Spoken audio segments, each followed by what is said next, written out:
Episode 2039. Laut berkabut tetap tenang dan terkendali seperti biasanya, tapi hati sanubari Huachaili lebih kencang dibandingkan saat manapun setelah memasuki laut berkabut. Dia sangat kehabisan energi dan dipenuhi luka, terutama bercak darah di dahinya, yang bahkan lebih mengejutkan lagi di kulitnya yang bersalju. Namun, dia tampak tidak sadar, memperluas persepsi spiritualnya sejauh mungkin ke angkasa, tidak berani bersantai sedikitpun. Tatapannya terus-menerus menyentuh Yun Ce, yang telah kembali tenang. Terkadang rumit, terkadang membingungkan. Sekali lagi, dia menyelamatkannya. Sepanjang hidupnya, dia tumbuh di bawah kegemaran orang lain, terbiasa dilindungi. Tapi Yun Ce, hanya dalam waktu setengah tahun, terus bertemu dengannya. Pertama kali dia membantunya, dia menganggapnya sangat menarik, tidak bisa melupakan orang ini. Yang kedua kalinya seperti intervensi ajaib di saat-saat bahaya pertamanya. Kali ini, dia berusaha keras untuk mencegahnya terluka, bahkan menggunakan tangannya untuk mengambil pedang, menodai dunia putih bersih di sekitarnya seperti kerudung pengantin dengan darah dari telapak tangannya. Perlindungannya, yang penuh dengan bahaya dan kebrutalan, benar-benar berbeda dari perawatan berat dan nyaman yang dia terima sepanjang hidupnya. Sebagai imbalannya, dia dengan gugup mengamati sekelilingnya, takut akan kejadian tak terduga yang mungkin membahayakan Yun Ce. Di atas langit kelabu, Hua Qingying mengamati keadaan Huachaili saat ini dan tidak bisa menahan alisnya. Tanpa membuatnya tegang terlalu lama, Yun Ce sudah membuka matanya dalam waktu singkat. Dia mengangkat tangan kirinya, kekosongan di telapak tangannya sekarang tertutup, tapi masih terlihat sangat mengerikan. Tindakannya membuat pandangan Huachaili langsung berbalik, dan dia maju 2 langkah, bertanya dengan prihatin, "Kamu baik-baik saja?" Lebih baik mengambil lebih banyak waktu untuk pulih. Namun, Yun Ce langsung berdiri, tersenyum dan berkata, "Jangan khawatir, kondisi tubuhku istimewa. Saya dapat pulih dengan cepat. Selain itu, ada urusan lain yang harus saya tangani. Cedera seperti ini tidak berarti apa-apa bagi saya," katanya. Dia memandang Huachaili, dan tatapannya tiba-tiba membeku sesaat sebelum dia berbicara, "Adik peri, bolehkah aku mendekat untuk menyentuh dahimu?" Merasakan keheranan Huachaili seketika, dia segera menambahkan, "Saya tidak bermaksud menyinggung perasaan, dan saya tidak akan benar-benar menyentuh Anda. Saya hanya perlu mencapai setengah kaki." Penjelasannya yang bersemangat dan perubahan nyata di matanya mengubah keterkejutan Huachaili menjadi senyuman halus. Penasaran, dia bertanya, "Mengapa?" Yun Ce tidak melanjutkan penjelasannya tetapi mengambil 2 langkah ke depan. Dia langsung mengulurkan jarinya dan menyentuh dahi gadis itu yang berlumuran darah, sambil berkata, "Saya berjanji ini akan segera membaik." Hah! Huachaili secara naluriah melangkah mundur, namun pikirannya sudah terpikat oleh kemunculan tiba-tiba cahaya putih di hadapannya. Dia menyukai benda-benda putih bersih, seperti jubah bersalju di tubuhnya, pedang liun di tangannya, dan cabang awan berwarna-warni dari tanah suci. Tapi dia belum pernah melihat cahaya putih bersih seperti itu sebelumnya. Itu sangat murni sehingga tampaknya mampu mengungkapkan kotoran kecil apapun di dunia. Dia berdiri di sana sejenak, membiarkan cahaya putih mendekat. Saat cahaya putih menyentuhnya, rasa sakit dari luka di dahi dan sekelilingnya lenyap hampir seketika. Indranya terasa seolah-olah dibersihkan oleh mata air yang jernih, dan kekeruhan serta tekanan yang dibawa oleh laut berkabut menghilang, meninggalkan kejernihan pada tempatnya. Bibirnya perlahan terbuka, dan dia benar-benar terpana. Melalui cahaya putih, tatapannya tanpa sadar terfokus pada mata Yun Ce, yang tampak seperti malam putih di bawah pantulan. Di kejauhan, Hua Qingying awalnya bingung tetapi tiba-tiba menyadari sesuatu.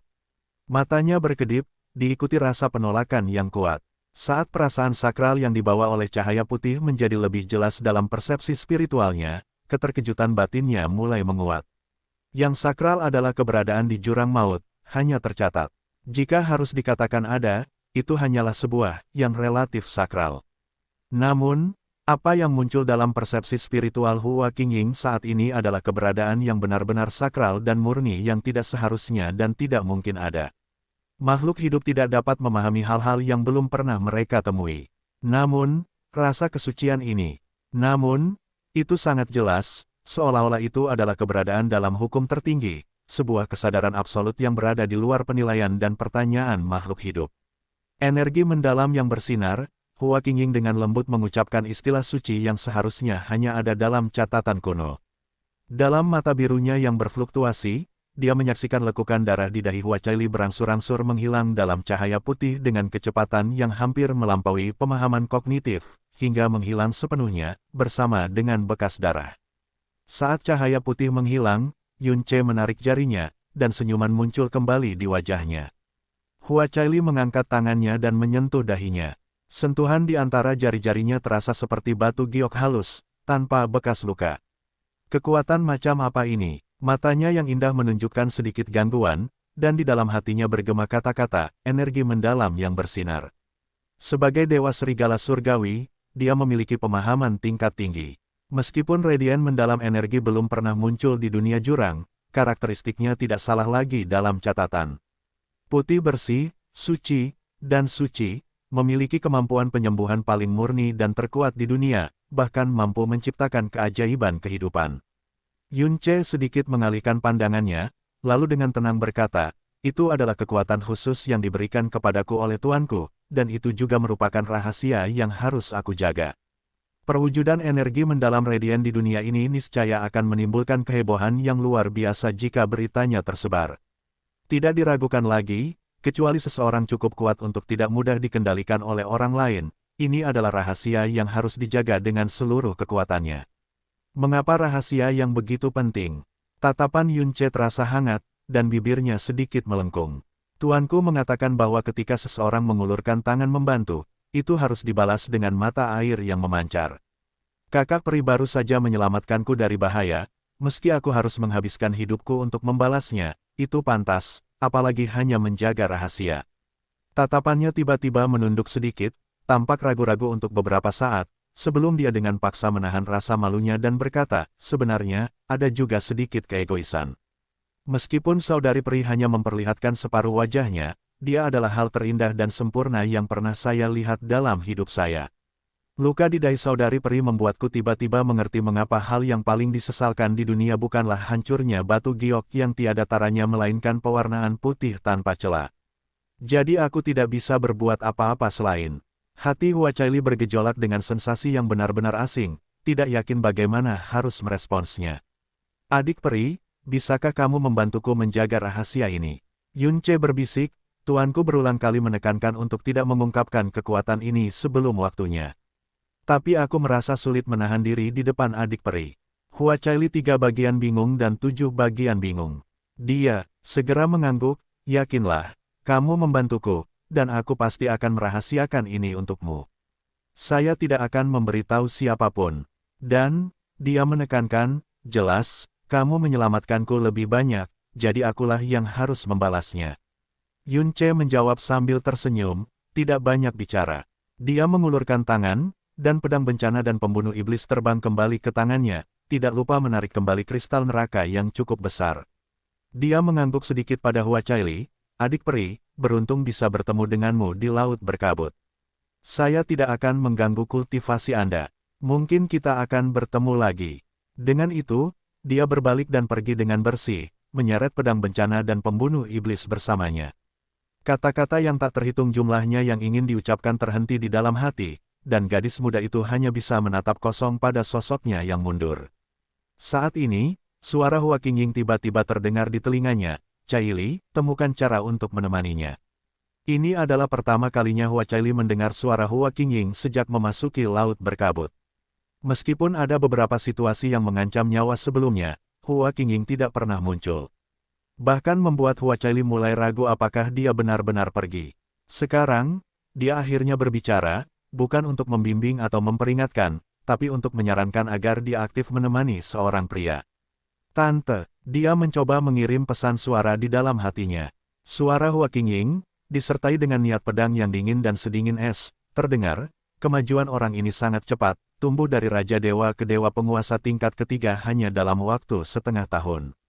Energinya yang dalam juga sangat unik, mengalahkan setengah dewa dengan kekuatan Dewa Penguasa. Hal seperti itu belum pernah terjadi dalam sejarah Jurang Maut. Dan Anda menyaksikannya sendiri, pada saat terobosannya, dia memanifestasikan 5 kekuatan elemen secara bersamaan, hidup berdampingan di dalam tubuhnya tanpa ada tanda-tanda kekacauan. Cahaya putih yang baru saja dia tampilkan tidak diragukan lagi cocok dengan radian mendalam energi yang legendaris, kata Hua Caili. Jadi, maksud Bibi adalah, keunikan anak ini sulit digambarkan, lanjut Hua Qingying. Dia seharusnya baru saja memasuki dunia, jika tidak, dia pasti sudah menimbulkan sensasi. Asal-usulnya sungguh luar biasa. Untuk saat ini, tetaplah dekat dengannya, tetapi Anda tidak perlu sengaja menyelidiki apapun. Saya akan mengamatinya. Keheranan di mata indah Hua Caili tetap melekat seperti riak angin.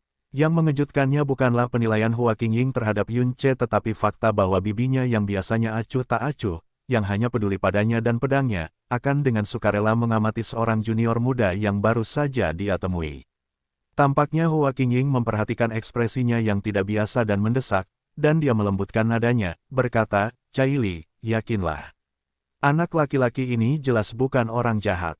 Semua catatan tentang energi mendalam radian menyebutkan bahwa untuk mewarisi energi mendalam radian, seseorang tidak hanya harus memiliki tubuh yang murni tetapi juga jiwa yang sangat murni dan baik, bebas dari kenajisan sedikitpun. Karena dia membawa energi mendalam yang bersinar, dia pastilah orang dengan hati yang sangat murni dan baik hati. Bertemu secara kebetulan dan berulang kali menyelamatkan orang lain dengan mengorbankan luka-lukanya sendiri. Tindakannya sebelumnya tidak diragukan lagi sejalan dengan kata-kata, murni dan baik hati. Kalau tidak, aku tidak akan pernah mengizinkanmu menemaninya. Oke, saya mengerti, jawab Hua Caili. Setelah memasuki laut berkabut, dia tidak pernah bepergian dengan siapapun. Namun, menghadapi permintaan aktif bibinya, anehnya dia tidak merasakan penolakan di hatinya. Sebaliknya, tampaknya ada antisipasi yang tersembunyi. Tanpa segera mengejar Yun Ce, dia mengangkat matanya, sepasang mata yang bisa membuat langit berbintang tak berujung kehilangan kilaunya, dan berbicara dengan serius, tapi Bibi, aku berjanji padanya untuk merahasiakannya. Anda, kurangi bicara, Hua Qingying memotongnya dengan dua kata acuh tak acuh. Dia tidak akan pernah segan-segan membeberkan rahasia orang lain. Hehe, menyelinap ke arah tempat bibinya berada, dia mengangkat tubuhnya ke dalam bayangan anggun dan terbang ke arah Yun Ce pergi. Yun Ce bergerak dengan kecepatan sedang menuju pinggiran laut berkabut. Mengapa kamu mengungkapkan energi mendalam yang bersinar? Li Su bertanya, meskipun dia mungkin memiliki pertanyaan lain, poin khusus ini berada di luar pemahamannya. Yun Ce dengan santai menjelaskan, mengungkap rahasia adalah bentuk kepercayaan yang unik. Menyatukannya tanpa terlihat akan membuat orang semakin dekat, dan semakin besar rahasianya, semakin efektif pula rahasianya. Jika tidak ada penyadap itu akan lebih baik. Li Su tetap bingung tetapi memilih untuk tidak bertanya lebih jauh. Dia memperingatkan, apakah Anda tidak khawatir rahasia ini akan bocor? Bagimu saat ini bisa menjadi masalah besar. Tentu saja kerugian akibat kebocoran cukup besar. Namun karena ini, kepercayaan dan manfaat yang didapat dari pengungkapan sukarela sama besarnya, kata Yun Ce dengan tenang. Tentu saja, premisnya adalah saya cukup percaya sehingga mereka tidak akan mengungkapkannya. Kepastian seperti itu juga merupakan bentuk kekejaman. Keadaan emosi Yun Ce sebelum dan sesudah memasuki abis seperti siang dan malam, seolah-olah dua individu yang berbeda. Apa rencanamu selanjutnya? Li Su bertanya. Anda berusaha keras untuk mendekati Hua Caili. Mengapa Anda menarik diri pada saat yang paling tepat tadi? Mendekat secara aktif dan pasif sangatlah berbeda, kata Yun Ce sambil tersenyum. Dia melanjutkan dengan kecepatan yang terukur, tetap berhati-hati di laut berkabut tanpa terlihat ragu-ragu. Yang saya inginkan adalah dia mendekati saya dengan sukarela. Li Su sedikit terkejut, dengan identitasnya, dan dengan seseorang yang melindunginya, menurutmu mengapa dia akan? Tuan Yun, teriakan seorang gadis datang dari belakang, menembus lapisan kabut jurang, masih merdu dan enak di hati. Suara Li Su tiba-tiba berhenti. Yun Ce berbalik, melihat gadis yang terbang ke arahnya seperti kupu-kupu berkilauan menembus kabut. Dia terlihat sangat terkejut dan takjub. Gadis itu mendarat di depannya, sedikit rona merah menutupi wajahnya yang seperti salju. Entah itu karena kegugupan saat mendekati seorang pria untuk pertama kalinya atau niat tersembunyi, atau mungkin alasan lain yang tidak bisa dia pahami, bahkan dia tidak bisa menjelaskannya. Bibirnya yang seperti batu giok bergerak, baru saja hendak berbicara, tetapi dia mendengar pria di depannya tampak terkejut, berkata, bagaimana kamu tahu nama keluargaku adalah Yun? Hua Caili tiba-tiba terdiam, pikirannya dengan cepat beredar di antara kebingungannya. Baru kemudian dia ingat bahwa dalam beberapa interaksi mereka, dia tidak pernah menyebut namanya di hadapannya. Tiba-tiba pingsan gadis itu membuat Yun Ce mengerutkan kening. Dengan nada yang tampak serius sekaligus ingin tahu, dia berkata, "Saya bertanya-tanya mengapa, hanya dalam waktu setengah tahun, dari alam Lin Yuan hingga laut berkabut yang luas, saya terus bertemu dengan Anda. Ternyata kamu diam-diam menyelidiki dan melacakku." Li Su, tidak, gadis yang telah dimanjakan sepanjang hidupnya dan tidak pernah mengalami ketidakadilan seperti itu, merasa emosinya seperti tertusuk. Dengan tergesa-gesa, dia menggelengkan kepalanya dan menyangkal, "Sama sekali. Tidak, bagaimana aku bisa? Lalu bagaimana kamu tahu nama keluargaku adalah Yun?" Yun Ce bertanya lagi. Melihat gadis yang dengan mudah dilemparkan ke dalam kekacauan, Yun Ce tidak bisa tidak mempertanyakan usia dan pengalaman sebenarnya sekali lagi. Anehnya, bahkan dengan perlindungan yang baik dan paparan dunia yang terbatas, di usianya, bukankah seharusnya dia lebih tenang? Perilaku panik ini membuatnya tampak seperti gadis berusia awal 20-an. Hua Caili dengan cepat menjelaskan, "Ketika saya berada di alam Lin Yuan, saya sudah tahu nama keluarga Anda adalah Yun, dan nama Anda adalah Ce. Lebih-lebih lagi, oh gelombang," suara Yun Ce memanjang, tampak tercerahkan. Tatapannya tiba-tiba dipenuhi dengan rasa ingin tahu yang lebih dalam. "Jadi, kamu mengetahui latar belakangku begitu awal. Pantas saja kamu bilang kamu tidak melacakku." Penjelasan ini mempunyai efek sebaliknya. Ketenangan Hua Caili menjadi semakin kacau. Dia hanya bisa menggelengkan kepalanya lebih kuat dan berkata, "Sungguh tidak." Pada saat itu, hahaha, Yun Ce tertawa terbahak-bahak saat ini, membuat Hua Caili kebingungan.